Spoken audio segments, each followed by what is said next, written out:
Good morning. Welcome back to my channel blog with BSA. তোমাদের সকলকে স্বাগত। কেমন আছো তোমরা? আশা করি ভালো আছো, আর আমিও ভালো আছি। সকালবেলা গরম চা দিয়ে শুরু করলাম আজকের ভিডিওটা। তো চাটা খাওয়া হয়ে গেছে, তারপর তোমাদের দাদার টিফিন আজকে করে দিলাম একটু খিচুড়ি আর একটা ডিম সিদ্ধ। এটা খেয়েই তোমাদের দাদা চলে যাবে কাজে। আর এই দেখো সব মাল টাল সব গুছিয়েই নিয়েছে। তো এই মালপত্র গুছিয়ে নিয়ে ও এখন বেরিয়ে যাচ্ছে, আর আমি করব সংসারের কাজ। আর সংসারের কাজ বাজ মানে তো তোমরা সকলেই জানো, কাচাকুচি, রান্নাবান্না, ঘর মোছা, বাসন মাজা, এছাড়া তো আর কোনো কাজই নেই। তো তোমাদের দাদা চলে যাওয়ার পর আমি এই সমস্ত জামা কাপড়গুলো নিয়ে বসেছি কাচার জন্য। তোমাদের দাদা যেহেতু ওই ডিউটিটা করতো সিকিউরিটি গার্ডের, তো সেখানে অনেকগুলো মানে দুটো করে ড্রেস রয়েছে। ওই ড্রেসগুলো দিয়ে আসিনি এখনও, আর ও তো মাইনেটা পায়, যেদিন মাইনে আনতে যাবে সেদিন ড্রেসগুলো দিয়ে আসবে। তো ড্রেসগুলো দিয়ে আসবে জন্য আমি ড্রেসগুলো একটু কেচেই দেবো, কারণ নোংরা হয়ে রয়েছে, দুবার পড়েছে। তো সেই জন্য আমি সব কাচাকুচিগুলো ভিজিয়ে নিচ্ছিলাম। আর এদিকে দেখো আমার মিঠু পাখি ছটপট ছটপট করছে। মানে ওর আর কি কাজ, খাও দাও আর খেলা করো, এছাড়া কোনো কাজ না। আর তারপর আমি এদিকে ভিজিয়ে টিজিয়ে নিয়ে ভাবলাম কাচাকুচিটা কমপ্লিট করে নিই। তো সেই জন্য এদিকে কাচাকুচি কমপ্লিট করে নিয়েছিলাম, কাচাকুচি করছিলাম, কমপ্লিট হয়নি এখনও, বসেছি কাচাকুচি করতে। আর পেছনেই দেখো মা ঠাকুরের বাসন মাজছে। আর তোমরা হয়তো ভাবছো আমার মুখটা একভাবেই বকবক করছি, চলেই যাচ্ছে। তো ওই মার সাথেই বকবক করছিলাম, মানে বকবক বলতে কি কথা বলছিলাম। তো মার সাথে কথা বলছি, মাও মার কাজ করছে, আমিও আমার কাজ করছি। আর করে টোরে নিয়ে তারপর করব রান্না। এবার কাজ করতে করতেই তোমাদের দাদা হঠাৎ করে ফোন করেছিল জানো, কাস্তে কাস্তে, যে ওই আজকে যেহেতু অনেক কাস্টমার আছে, তো সেই জন্য একটু যাওয়ার জন্য। তো যাওয়ার জন্য, আর তার থেকেও বড় কথা ওর ভাতটা দিয়ে আসার জন্য। আর আজকে সকালে আমার দাদাও এসেছিল, আমার দাদাও গিয়েছে তোমাদের দাদার সঙ্গে পার্কে। তো দাদা বলল তাহলে তুই ভাতটা নিয়ে আয়, ও খেয়ে নে। ওই জন্য আমি কাচাকুচি করে সংসারের কাজ বাজ গুছিয়ে, দেখো পাশে কত বাসন আছে, এগুলো সব মাজবো, মেজে প্রথমে এগুলো কাচবো, কেচে ধুয়ে এগুলো সব ছাদে মেলতে যাব। মেলে টেলে দিয়ে এসে বাসনগুলো মাজবো, বাসন টাসন মেজে নিয়ে তারপরে আমি স্নান টান করে রান্না করব। রান্না করে তারপরে আমি যাব খাবার নিয়ে। একটু দেরি হয়ে যাবে, কিছু করার নেই। কারণ বেশি দেরিও হবে না, কারণ সকাল সকাল তোমাদের দাদা যেহেতু চলে গিয়েছে, আর আমি তারপরেই কাজে হাত দিয়ে দিয়েছি। আর এখন জানো তো একদম সকালের দিকে টাইম পাই না। আগে তবু একটু টাইম পেতাম, মানে তোমাদের দাদা চলে যাওয়ার পর ওই বসে শুয়েই সময় কাটতো, আর তো কোনো কাজ ছিল না। আর এখন সকালের দিকে ওর ওই কাজ করতে করতেই আমার সময় চলে যায়, কারণ অনেক কাজ ওর সব, ওই ফলগুলো গোছানো, তারপর ওই পেয়ারা মাখার মশলাপাতি গোছানো, এই সমস্ত না অনেক ঝামেলা।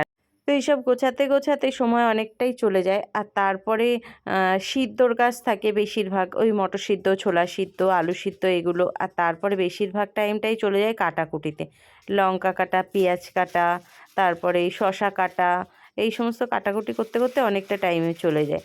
তো তারপরে এইগুলো কেটে দিয়ে সব কিছু আবার গুছিয়ে দেওয়া ব্যাগের মধ্যে, তারপরে ওর খেয়ে দিয়ে বেরোয় একবারে।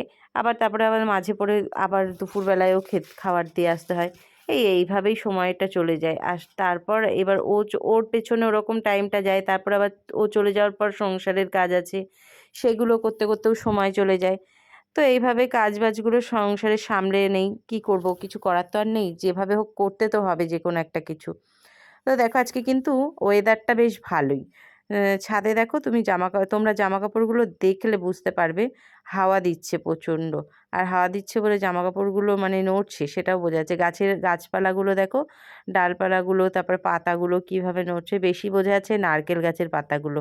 খুব হাওয়া হচ্ছে, রোদও আছে আজকে, বেশ ভালোই ওয়েদারটা, বেশ ভালোই। তো যাই হোক, এইভাবেই কাজবাজগুলো কমপ্লিট করে নেই। আর কাজবাজ কমপ্লিট করে তারপর বেরিয়ে পড়লাম রান্না বান্না করে। এই দেখো আমার গ্রাম পার্কে, এই পার্কের দেখো শুরুতেই মানে নামটা দেখো, আমার গ্রাম যেহেতু পুরো গ্রাম গ্রাম এলাকা, দেখতে ভীষণ সুন্দর। দেখো ছোট ছোট এই গাছগুলো অনেক দিন আগে দেখে গিয়েছিলাম, একদম ছোট ছোট ছিল, সেগুলো এখন কত সুন্দর বড় বড় হয়ে গেছে। পাশে পুকুর, পুকুরের পাশে গাছপালা, আর তার পাশ থেকে সব ফুল গাছ, দেখতে খুব সুন্দর লাগছে। মানে একটা সত্যি আমার গ্রাম মানে গ্রামের পরিবেশ একদম, দেখতে একদম অসাধারণ। আর গাছপালাগুলো না সবে সবে তো, মানে সবুজ সবুজ। আর এই দেখো তোমাদের দাদার দোকান, পেয়ারা শসা দেখতে পাচ্ছ, আর শাক আলু, আর তোমাদের দাদা বসে আছে ছাতি টাঙিয়ে, বেশ সুন্দর লাগছে দেখতেও। আর এই দেখো এই বোট চলছে পুকুরের মধ্যে থেকে, বেশ সুন্দর। আর এই দেখো তোমাদেরকে বলছিলাম না যে ছোট ছোট খড়ের ছাওয়া, ওই খড়ের ছাওয়া। আর এখানে দেখো এই যে বাচ্চারা সব দোলনা চড়ছে, মানে দেখতে খুবই সুন্দর, তোমরা যদি কখনো আসো দেখতে পারবে। আর এই দেখো তোমাদের দাদার টিফিন নিয়ে এসেছিলাম, ভাত, সেই ভাতটাও খেয়ে নিচ্ছে, কারণ এখন একটু ফাঁকা আছে সেই জন্য। আর এইদিকে দেখো চলে যাচ্ছি যখন, ভাবলাম তোমাদেরকে কিছু একটা দেখাই। আজকে তো সেরকম কিছু দেখাতে পারলাম না। দেখো এই ফুলগুলো খুব ভালো লাগছিল, আমি ভাবলাম ফুলগুলো একটু দেখাই, তাও সব রকম ফুল দেখাতে পারিনি, অনেক ফুল আছে। এখন তো প্রায় প্রায় আসবো, তোমাদেরকে পুরো একদিনকে পার্কটা ঘুরে দেখাবো, কত সুন্দর সুন্দর জিনিস আছে। তোমরা একদিন, যারা যারা আমার ভিডিওটা দেখবে একদিন আসবে, আসলে দেখবে তোমাদেরও ভীষণ ভালো লাগবে। আর আমার গ্রাম পার্ক, আজকে তো অনেক লোক এসেছিল, যারা যারা এসেছিল আমি দেখছিলাম, খুব মানে তারাও বলছিল যে ভীষণ সুন্দর, মানে এত প্রশংসা করছিল, সত্যি সুন্দর, তোমরা না আসলে বুঝতে পারবে না। তো যাই হোক, আমি বাড়ি চলে এসেছিলাম, আর এসে সন্ধেবেলা আমি গিয়েছিলাম একটু মায়ের বাড়িতে। এ দেখো তোমরা দেখতে পাচ্ছ তোমাদের দাদা, আমি মায়ের বাড়িতে রয়েছি, আর তোমাদের দাদা যাচ্ছে হাটখোলায় ওই আলু টালু নিয়ে আসতে। দেখো সাইড পুরো অন্ধকার, আর এই জায়গাটায় একটা এমন একটা লাইট দেওয়া, মনে হচ্ছে যেন দিনের বেলা। খুব সুন্দর এই জায়গাটা, মানে রাত্রিবেলাটা বেশি ভালো লাগছিল। আমি তো বেশিরভাগ সময় আসি দিনের বেলা, রাত্রে কখনো আসি না। আজকে অনেক দিন পর আসলাম রাত্রে তোমাদের দাদার সঙ্গে। আর এ দেখো এই যে মায়ের পুজো হচ্ছে সন্ধেবেলা, আমিও, তোমাদের দাদা বলছিল ওর সঙ্গে যেতে, আমি ভাবলাম না এখানেই একটু বসি।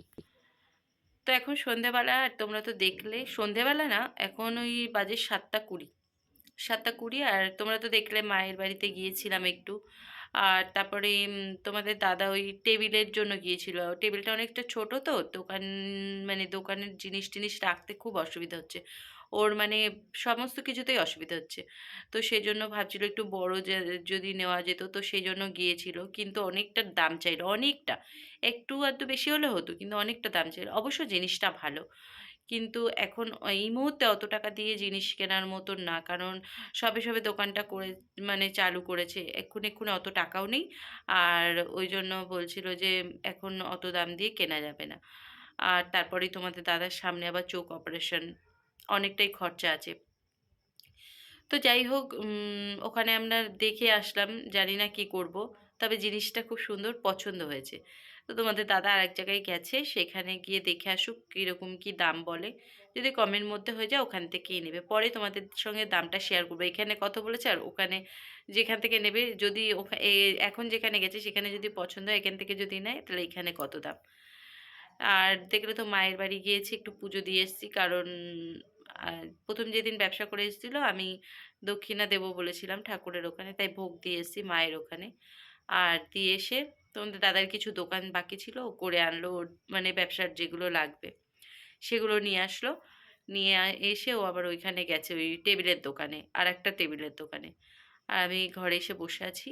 এবার আজকে আর রান্না নেই রাত্রিবেলা, জানো তো, রান্না করে রেখেছিলাম দুবারের, কারণ আমিও একা একা তো, এত মানে চারিদিকে করে উঠতে পারছি না, কষ্ট হচ্ছে। সকালবেলা ওকে জোগাড় করে দেওয়া, সব কিছু কেটে কুটে দেওয়া, সমস্ত কিছু একা হাতে করতে হয়। তারপর সংসারের কাজ আবার আজকে খেতে দিতে গিয়েছিলাম, তো সেখানে গিয়ে ওর সঙ্গে একটু হাতে হাতে করে দেওয়া, একটু কষ্ট হয়ে গেছে। আর ওই জন্য না আমি একবারে রেঁধে রেখেছিলাম। এখন রাত্রিবেলা তরকারিটা গরম করে দেবো, হয়ে যাবে, ওটাই দুজনে খেয়ে নেব। আবার কালকে সকালে উঠে রান্না আছে, আবার ওর সমস্ত কিছু গুছিয়ে দেওয়া। তো যাই হোক, তোমাদের দাদা বাড়ি আসুক, তারপর তোমাদের সঙ্গে আবার কথা বলছি।